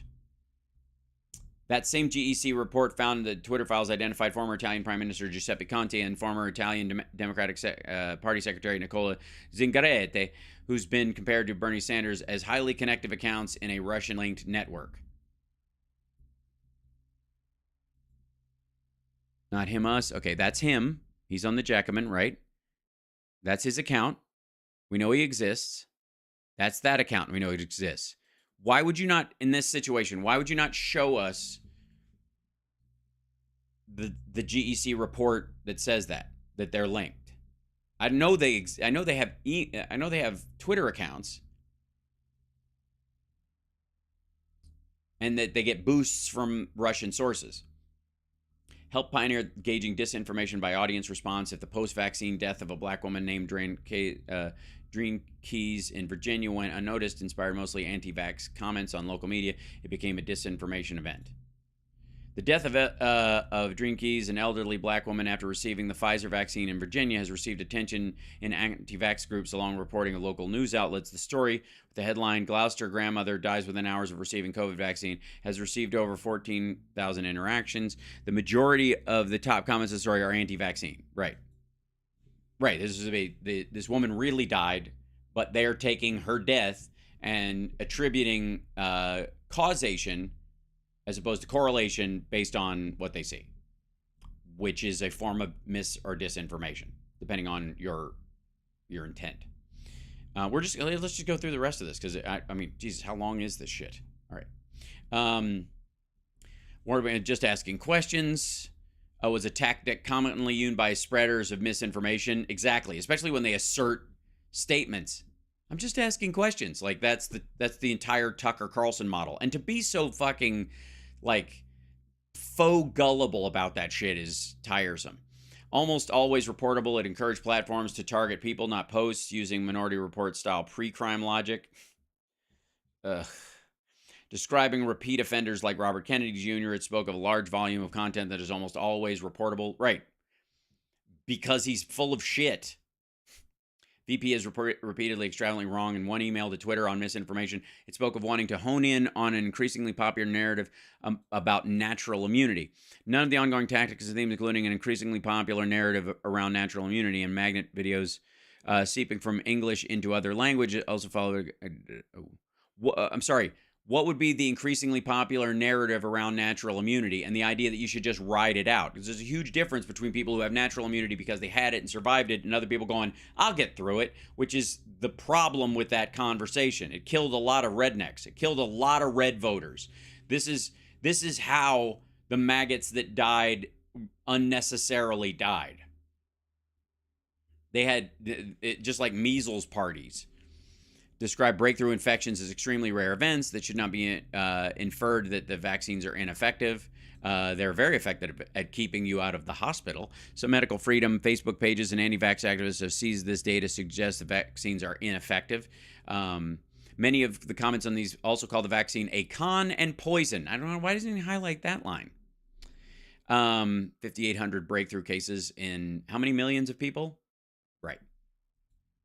Later, when the CDC changed its methodology for counting COVID-19 cases among vaccinated people, only counting those resulting in hospitalization or death, VP complained that anti-vaccine accounts like RFK Jr. and What's-Her-Face retweeted the story to suggest hypocrisy. Yeah, so what? Did it get their shit taken down? No, it did not. A few months later, breakthrough cases are happening. Breakthrough cases are happening, and they are a serious concern. Though they represent an important reason to get the vaccine, anti-vaccine activists use them to suggest the opposite, that the vaccine is ineffective and the major health institutions are deceiving the public about it. Public health communication must include clear statistics and guidance around the Delta variant, its level of infectious. Yeah, this is Matt Taibbi saying the people who died from Delta had it coming. A chilling irony. Oh, dear God. The VP ran searches for the term surveillance state as an unaccountable state-partnered bureaucracy secretly searching it out. The idea that vaccines are part of a surveillance state won its own thought crime bucket conspiracy. It is a conspiracy. Because the surveillance state isn't just the idea that they're going to surveil people. It's that they're putting fucking chips in the vaccine to follow you around. I would argue that Matt Taibbi is arguing there is a surveillance state, and none of his conclusions are based on fact anywhere that he shows in his work. I'm sure he's got plenty of information. He's just not sharing with his, because he really wants to wait for that roundhouse. These are just jabs, and no pun intended. After about a year, the VP issued a report calling for a rumor control mechanism to address nationally trending narratives and misinformation disinformation center of excellence to be housed within CISA at the Department of Homeland Security, because maggots are dying. The next day, Alejandro Mayorkas announced the Disinformation Governance Board, right? And then there was all this pushback because they're like, how dare you? And those tweets were actually pushed by foreign sources. Even its final report, VP claimed it was misinformation to suggest the vaccine does not prevent transmission or that governments are planning to introduce vaccine passports. Excuse me, and there's a huge difference between governments planning to do it. Some were. Like, literally, China was using theirs. The United States wasn't. Venues were talking about it because they didn't want their concert goers to fucking die in mass. Bands and artists were doing it, or Broadway were suggesting the ideas you might need to do it because they trap people indoors with people who have to sing for a living or speak, who might need their lungs at some point to work better, without scar tissue. The Virality Project was specifically not based on assertions of fact, but the public submission to authority, acceptance of narrative, and pronouncements by figures like Anthony Fauci. The project's central animating concept was, you can't handle the truth. Oh, God. It's just so lazy. And the Hodge twins jump right in there. So pretty much some woke ex-CIA people read George Orwell and thought, wow, that's a great idea. Let's do that in the U.S. Yeah, that's damn good show. Yeah, that's what they were thinking. That's what I got from that. So some woke ex-CIA people. That's the problem with the rogue CIA agents, is that they're all looking for they'll kill anyone for diversity, equity, and inclusion. Fucking hell. Just lame. Oh yeah, I got blocked by Glenn Greenwald again, because I think he'd unblocked me for a while because he was trying to read something I said, and then he went back. Okay. Oh, this is fun too. We'll talk about this later. This is Steve Bannon is under investigation for his relation to Guo Wonky, and I am under the impression, and I'm curious what the China Show guys think about this as well, is that Guo Wonky is a fake anti-CCP activist. That his whole deal is sell that storyline via sanction by the CCP, go over here and pretend to be a dissident and rat people out, essentially, and then gather money from them and make money, as much as you can, and then ultimately will petition, and this is before, in many ways before COVID, that this plan would have started, will petition for you to be returned to China to face charges, and the United States, because they love us so much, will send you back, and then we'll just cut you loose. Yeah, this is and Dan Friedman posted this too. A key point I've tried to make about Guo is that his claims to be a big foe of the Chinese Communist Party looks like a grift. With Bannon's help, he built the following in the Chinese diaspora and then hit them up for money. Now the feds agree that this was a scam. There's a dozen scams, and Bannon was in on all of them. So he's facing real charges over here. But I argue that it was all horseshit to start with. That's just me. Oh, and then we go. Do we have another seized story? Is that what's happening? Evangelical ceasefire. It is full swing. Stocks move higher on increased concerns of a financial crisis. Okay, the engineers have finally seized control of the UI. That's funny. The parent of Silicon Valley Bank, seized last week by the U.S., is filing for Chapter 11 bankruptcy protection. Not surprising. Latvia, which confiscates vehicles of drunk drivers, has such a backlog of seized cars they can't sell them, so they've started donating them to Ukraine. Awesome.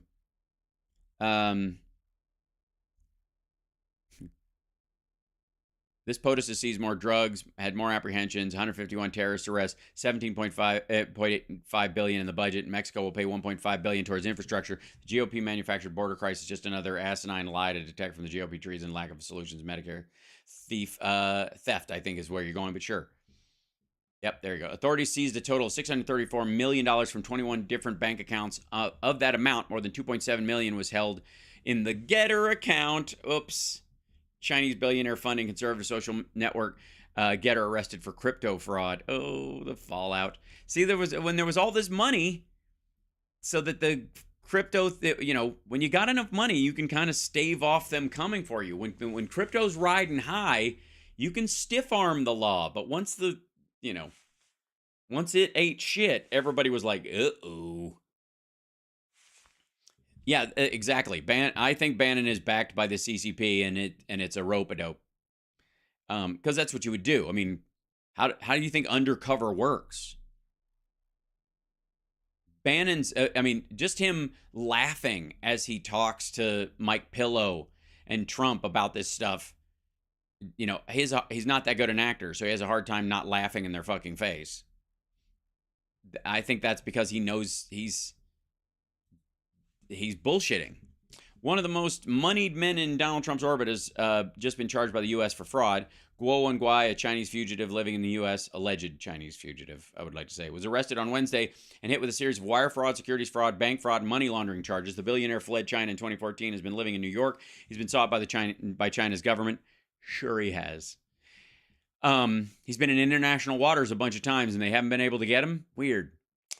Country that big, right? Arms that long? A major part of Guo's alleged fraud was his Himalayan exchange. That's the H coin, a cryptocurrency ecosystem that included a stablecoin dubbed the Himalayan dollar and a crypto token called Himalaya coin.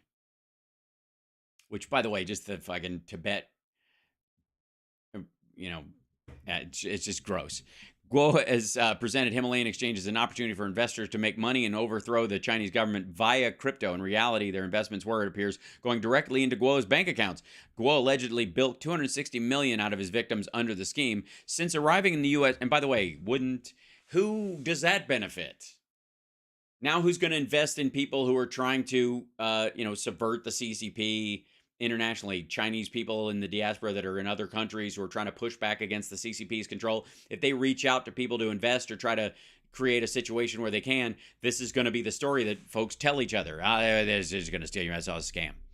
In July 2021, former Trump administration, Jason Miller, launched a brand new alternative called Getter, social media platform. Shortly after, a report from the Daily Beast uncovered that Guo was a major financial backer of the social network. Some of the initial seed money has come from Guo's family foundation.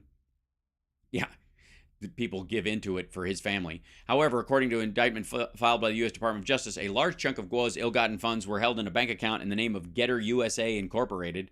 Authorities seized a total of $634 million from 21 different bank accounts containing the proceeds of alleged fraud. Of that amount, more than $2.7 million was held in the Getter account. Guo may have, this is so nice, may have also been more integral to Getter's operation than the alleged fraudster was publicly let on. I think let on is what they meant, not let one. According to the Daily Beast, a host on Guo's own media outlet GTV claimed that Getter was the concentration of Guo's whole life's work. The GTV host even asserted that Guo had created Getter's torch logo. Mashable has reached out to Getter for comment. We'll update this piece when we hear back. I would say if we hear back, if possibly. Guo has formed a relationship with former President Trump's 2016 political strategist Steve Bannon, as both are major critics of China's ruling Chinese Communist Party.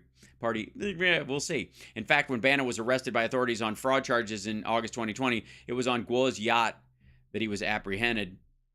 Yeah, it's weird, because they were in international waters at the time, and then was all right. A business partner of Guo's, I believe so. I think they were headed towards the Jamaica at that point. If not back from Jamaica, whatever it was. Qin Mingzhi also is indicted on Wednesday and was hit with additional obstruction of justice charges as alleged. By the way, do you guys know the story about that Steve Bannon may have set Guo Wenguai's apartment on fire? You guys know that business? That's a great story. Hold on one second. Hold on. Fire.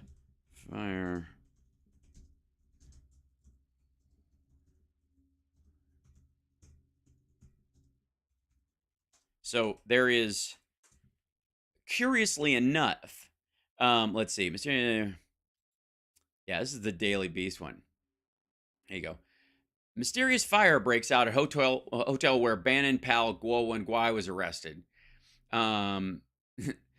This is the same day he was arrested. Yeah, on Tuesday at Manhattan's Sherry Netherland Hotel, just a few hours after exiled Chinese billionaire and Steve Bannon confidant Guo Wenguai was taken into custody at the same location by the FBI. Firefighters were summoned to the building at 12 for a blaze on the 18th floor of the 37-story building, and it had under control by 1:45. Adding that fire marshals are on the scene, blah, blah, blah. No injuries were reported. Guo purchased the apartment in 1801 at the Sherry Netherland in 2015 for $67 million. FBI agents were inside Guo's place when the fire started and were the ones to report it. It is unclear if the fire was linked in any way to Guo's arrest. The general thought is that Bannon came by. They started a fire in the apartment next door and spread it in there, or that part of it was triggered to burn if anybody tried to open one of the computers or that kind of stuff. But the general thought is that Steve Bannon, had a part in setting the fire or setting up the mechanism that set the fire off. You heard it on Mueller, she wrote? Yeah. Yeah, they were in part of the apartment when it's a big place. But the idea is that basically they were, it looks like a failsafe.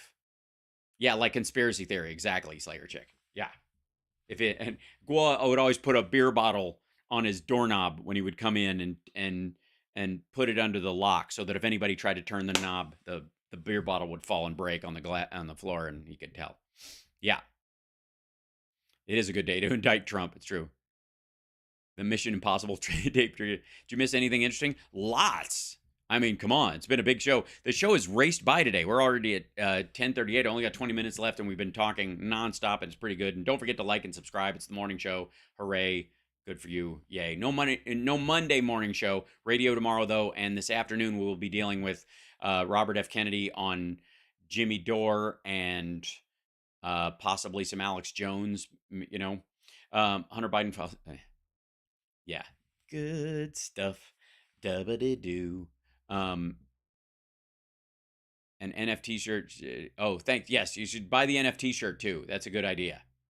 I recommend it. Just saying. It's a good time. That's I sell these on my store. True NFTs. There's variants of it too. So if you go to the House Sparks Bazaar, it's a pretty solid one. You too can own an NFT that you can actually touch, unlike all others. Yep, there'll be a CPT show tomorrow for sure. Thanks for subscribing, by the way. Love that. Thank you, Paula, as well. Just do it, especially Oh, and we got a hype train coming, and Kendo is gifting subs. Thank you so much for that. We got a few of those in here. I want to make sure. Shadow Woman and Kendo and Ninka Crinkles, thank you so much for the gifted subs. Really appreciate it on Twitch.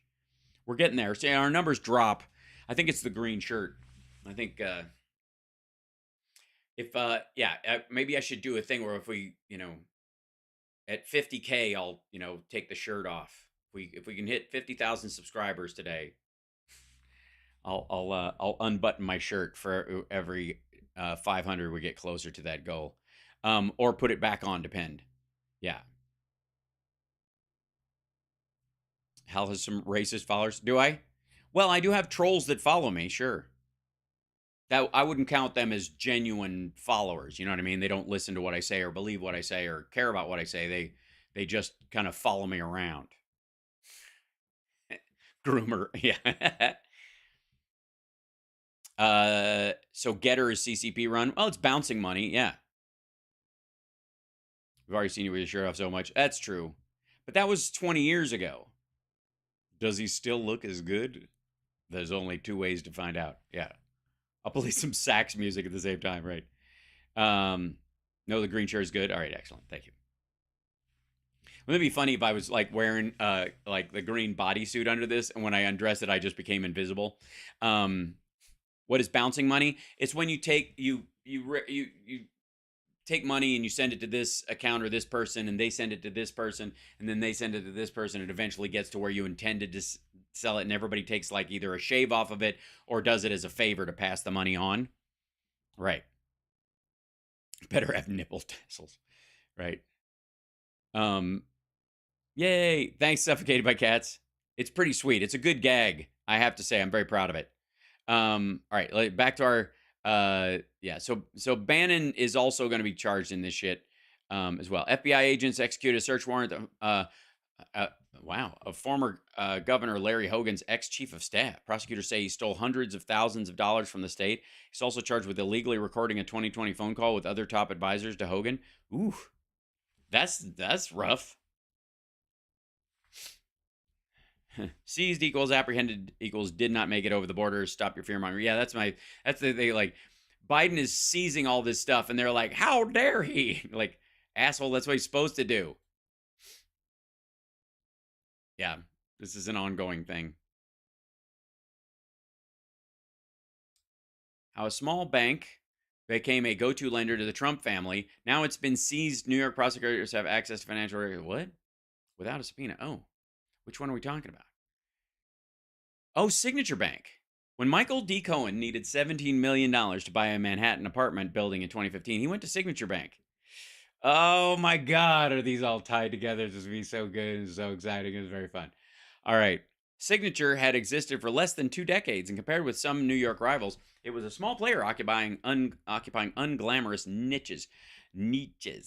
Yet it was a natural place to go for Mr. Cohen, who was Donald Trump's personal lawyer. Years earlier, he had helped initiate a relationship between Signature and Mr. Trump, and the bank became an unlikely go-to lender for the future president and his extended family. The bank helped finance Mr. Trump's Florida golf course. It lent money to Jared Kushner, Mr. Trump's son-in-law, and Mr. Kushner's father, Charles. It provided Mr. Trump and his business with checking accounts, and Ivanka Trump sat on Signature's board of directors while the bank was lending to her father and her husband, Mr. Kushner. Oh, motherfucker. Please, come on. Signature provides a window into the intersecting financial interests of Mr. Cohen, Trump, and the Kushner families, with Miss Trump and Mr. Kushner working in the White House. Miss Trump? She still Mrs. Trump, even though she's, well, I guess they say Miss Trump because she didn't take Jared's name, and Mrs. Trump would be Melania. I don't know. Does it really matter? Ew. Signature's interaction with some of its most famous clients are attracting attention from regulators. New York's Department of Financial Services this year requested information from Signature about its credit lines to the Kushners. According to people familiar with the request, they said regulators were reviewing whether Mr. Kushner's White House role could compromise Signature's ability to collect on the loans. That review of Mr. Kushner's loan documents led the New York regulators to broaden their inquiry, and said one person who's not authorized to speak publicly about the regulators' activities. The agency is now looking into whether Signature lent money to real estate developers, including the Kushner family business, Kushner Companies, knowing they plan to use abusive tactics to push out low-rent tenants and then charge more, according to two people familiar with the review. It's focused on whether Signature's loans were overly risky and violated laws intended to prevent predatory behavior. The inquiry is in an early stage and might include banks other than Signature. The person said, "We recognize we are not perfect. Nobody's perfect. However, any allegation that we knowingly or somehow actively abet tenant harassment is frankly a slander against Signature Bank. It's outrageous and an unfair impugning of the reputations of many hardworking colleagues who strive to be a positive force for not only our shareholders and depositors, but for our community as well." Yes, but we're not talking about them, are we? We're talking about the three people there that were the people that Kushner and Cohen and Ivanka went to when they needed loans. I'm sure everybody else was just lovely. You still signed off on them, though, didn't you? Signature announced on Friday it was stepping up efforts to make sure its lending doesn't. Oh, okay. Well, again, so fun. The pledge drew praise from the Association for Neighboring and Housing Development, New York Community Group. Last week, Cuomo of New York. Okay, this is the older article, right? Yeah. Yeah, that's from 2018. I didn't even realize she was part of that. Oh, it's so good. It's been, but yeah, so the bank got seized. They couldn't get all this stuff. Now they can. Burks and Fauci should be disease. 3 years ago today, the day everything changed. Look how excited Fauci and Burks are about permanently altering the lives of millions of people. How? And they're not alone up there, for fuck's sake. The parent company of Silicon Valley Bank seized last week by U.S. filing Chapter 11 bankruptcy protection. Yep, same thing. A whale-shaped aurora rips through the Swedish sky. Clearly aliens coming for us. 100 years ago, seized the U.S. media and took control over public health using toxic petroleum-based drugs for profit and control the American medical system, backsliding, expelling any doctors who practice natural medicine. Yes, that's exactly what happened. And that's why population has dropped precipitously since then. You know, since in the last 100 years, people have died a lot more frequently from things. Yes, we've done terrible in the treatment of disease and the lengthening of lives. Oh, what is this?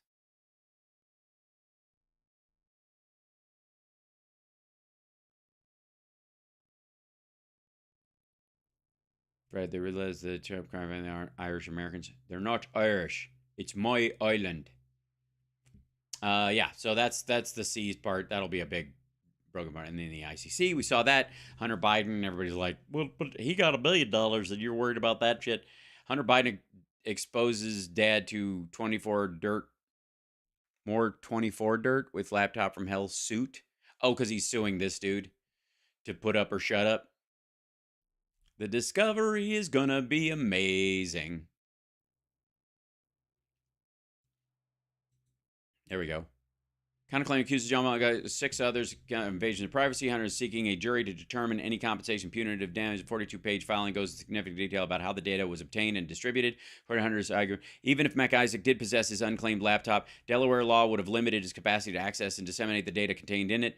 As a result, MacIsaac's unlawful agreement and his conspiracy with others, Mr. Biden's personal data was made available to third parties and then ultimately to the public at large, which is highly offensive, causing harm to Mr. Biden and his reputation. The object of invading Mr. Biden's privacy and disseminating his data was not for any legitimate purpose but to cause harm and embarrass Mr. Biden. Also, by the way, I would like to say that, does it say that in this, do you see him saying he dropped it off, or that MacIsaac came by it legally, or it was genuinely sent there for repairs? I don't. That's fascinating.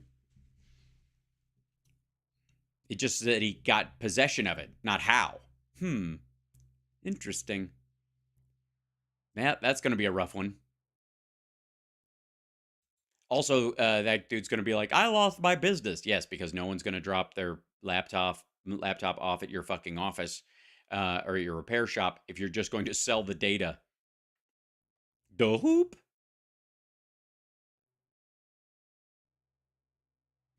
A Child's Guide to Conservative Political Debate. Bank records obtained by the House Oversight Committee investigating Hunter Biden's dealing reveal that Rob Walker, a Biden family associate, transferred money from a Chinese energy company to Joe, Hunter, James, and Hallie Biden. No, it doesn't. Again, this is the idea that what I was talking about, money that bounces. That's the assumption they're making about this. Well, let's see what they have to say. Is it going to be video or is it going to be a thing? Yeah, this is Comer on there. Yeah. So, bank representative Biden family, so Hallie Biden received $35,000 over. Hold on. Hallie Biden, Beau Biden's widow, who had a romantic relationship with Hunter Biden for a short time. I don't know what the fuck that has to do with anything. Received $35,000 over 2 transfers in 2017, according to the records. House Oversight Committee wired Walker, a family Biden associate, $3 million just before those transfers. So of $3 million, she got $35,000. Walker then sent hundreds of thousands of dollars to the Biden family. Okay, here we go. Everyone says it was an energy deal, Comer said. Well, it looks to me like these people who are closely aligned with the Chinese Communist Party sent $3 million to a shell corporation, and then they turned around and split it 3 ways, 1/3 going to the Biden family. 3 different family members for no apparent reason. Fourth bank identified unknown Biden. A fourth bank account identified as an unknown Biden. That's the mystery Biden. Also received, probably jail. Also received money. We are continuing to investigate the identity of this account holder. From the bank records, it appears that the Biden family received approximately 1/3 of the money obtained from the China wire, or from that guy's money, but whatever. Ultimately, the American people deserve transparency, and to the extent of their influence peddling. Again, if China paid them $1 million to have their dick whipped like they're getting right now, they're and again, I'm not here to yuck anybody's yum. They're into some kinky shit. After a disgusting attack lamenting the president's deceased son, Beau, is never prosecuted while he was alive, Congressman Comer has now decided to go after Beau's widow. Instead of bizarrely attacking the president's family, perhaps House Republicans should focus on working on the president to deliver, blah, blah, blah. Okay, there's... saying that Hunter Biden, a private citizen with every right to pursue his own business endeavors, joined several business partners in seeking a joint venture with privately owned legitimate energy company in China. As part of that joint venture, Hunter received his portion of good faith seed funds, which he shared with his uncle, James Biden, and Hallie Biden, with whom he was involved with at the time, and sharing his expenses. Okay, so she paid her because he was living in her house.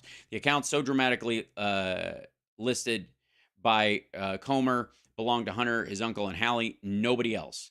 Hunter is at the center of several congressional. Additionally, David Weiss, the U.S. Attorney for Delaware, is closing in on a decision about whether to prosecute Hunter Biden on charges related to tax fraud and lying about his drug use when he purchased a firearm.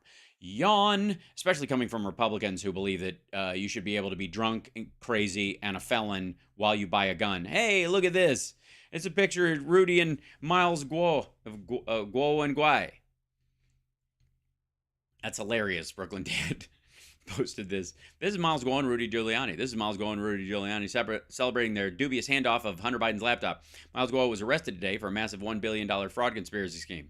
He also was engaged in the We Build the Wall scheme that defrauded maggots that Steve Bannon was involved in, and I was upset that they busted him for it because I wanted it to go on. And so did Trump, by the way. That's why he pardoned him. For those intrigued by the mention of the now arrested Guo and Hunter Biden countersuit, you will likely miss this piece tying Guo to the non-consensual dick pics that Maddie Dick Pics is furious he can't see on Twitter. Leaked messages reveal the origins of the most vile pictures. This is where they've added stuff to the content of the laptop. Late in 2020, trailing the polls, Trump and his allies, campaign trove of lies, blah, blah, blah. Hunter files on laptop that his opponent's son, Hunter Biden, apparently abandoned, blah, blah, blah. Effort to publicize. Mother Jones obtained scores of WhatsApp audio messages Guo sent to his supporters, along with underlying material from Biden's hard drive that Guo's assistant distributed at his behest. Previous reports have noted that the role Guo allies and companies in publicizing sex tapes and other material involving Hunter Biden, but the WhatsApp messages and sources who were involved in the effort revealed that Guo, who has been accused in lawsuits of fraud and rape and secretly acting as an agent for the Chinese Communist Party, played a larger role than previously known in ensuring that the explicit images and videos from the laptop appeared online and in spreading lies about them. Guo has denied allegations made in the lawsuits, of course, because he's have fun in prison. Guo staged managed an October 2020 effort to disseminate videos and pictures showing Hunter Biden engaged in sex acts and using drugs after Giuliani, then President Trump's personal lawyer, gave him material from the Hunter Biden laptop, from a hard drive named laptop. Please.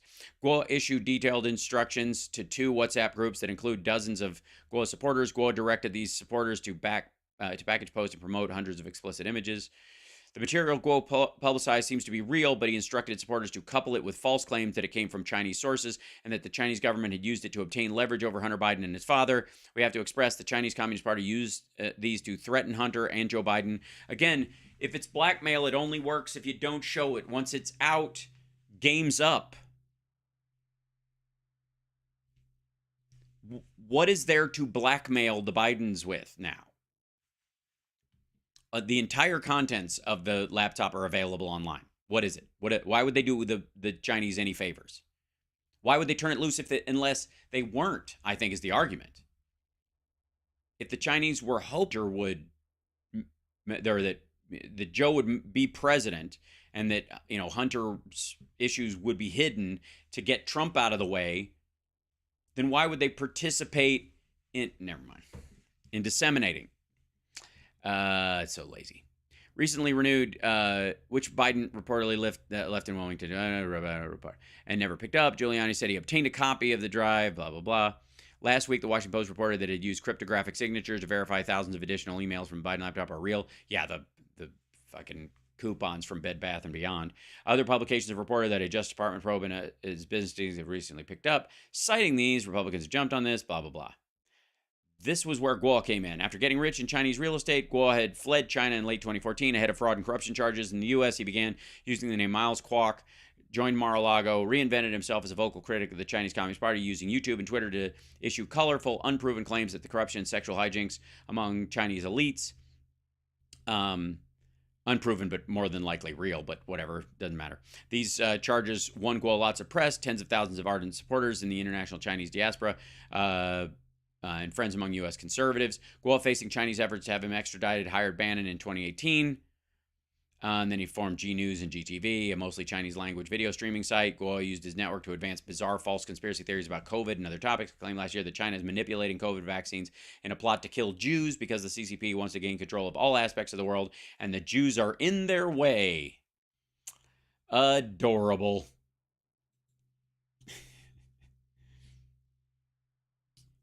And then there goes Fox and Biden. Hunter Biden admits ties to China.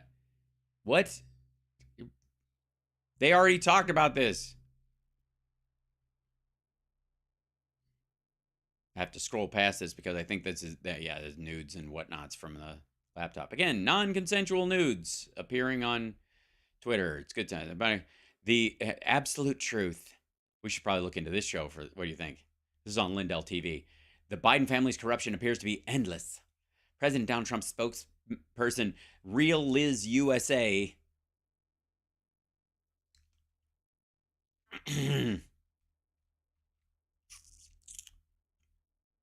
really? Reacts to the House Republicans' findings regarding Hunter Biden, Jim Biden, and Hallie Biden. I'm glad they're calling him Jim instead of James now. They're close, and that's good. Biden family takes in over $1 million of after VP Biden leaves the White House. And Trump took in 15 during. It's weird.